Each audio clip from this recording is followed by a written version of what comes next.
and you add all of those things up, and it becomes transformational for the client. Why haven't I heard about this? Well, guess what, John? If you're a multifamily owner, buying and selling investment real estate via 1031 exchange, guess who's making all the money? Well, you're hopefully making some money, right? But that broker is getting a huge commission. I'm a broker. I've sold nearly $100 million in multifamily investment real estate, mostly multifamily for my clients. And I own real estate myself. And with that, I know that there's a big commission, right? That's associated with every deal. So they don't want you to know about it. Likewise, the 1031 company, guess what? They don't want you to know about it either, because they're in the business of holding your funds there to make a return. And so that's part of why you don't know about it. Also, part of it is your CPA, they're not a specialist in this installment sale. They know about carryback, right, which is IRC 453, which is the basis of our structure, by the way. It goes back to the 1920s.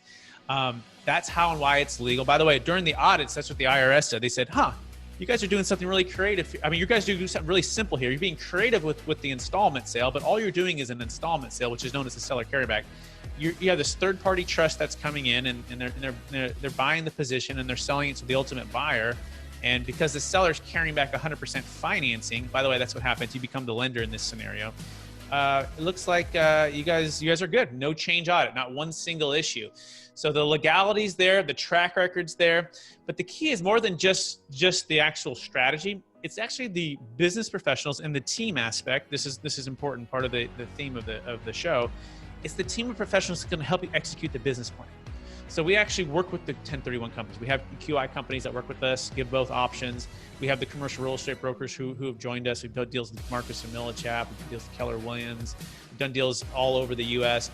And we actually bring them all in. And another way to think about it is like the 1031. John, at a certain point, you didn't know about the 1031. Maybe 20 years ago, you didn't know about it. And then somebody brought it to you and you said, oh my gosh, I was just buying and selling property and deferring the tax. Well, it's the same thing here.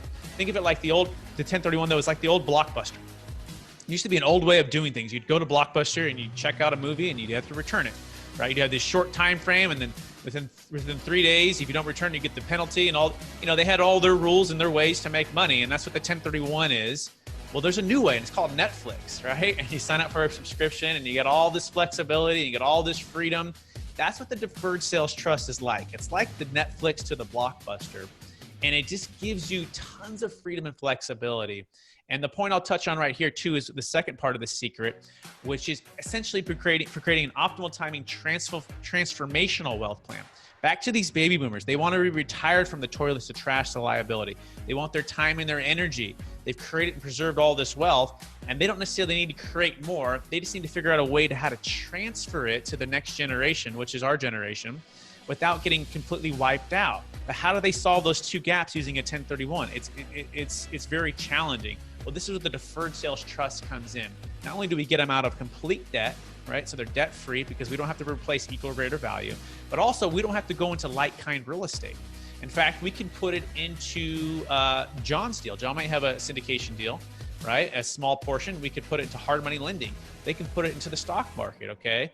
If they want to. I'm not a big stock market guy. I'm a multifamily commercial real estate guy, but if they want, some people want that, and they can put it in very conservative stuff. The point is they can diversify their wealth and completely passive, truly passive from having to deal with the day-to-day operations and management. And then this thing can pass to their kids all as well, all tax deferred, and the kids can step into their position.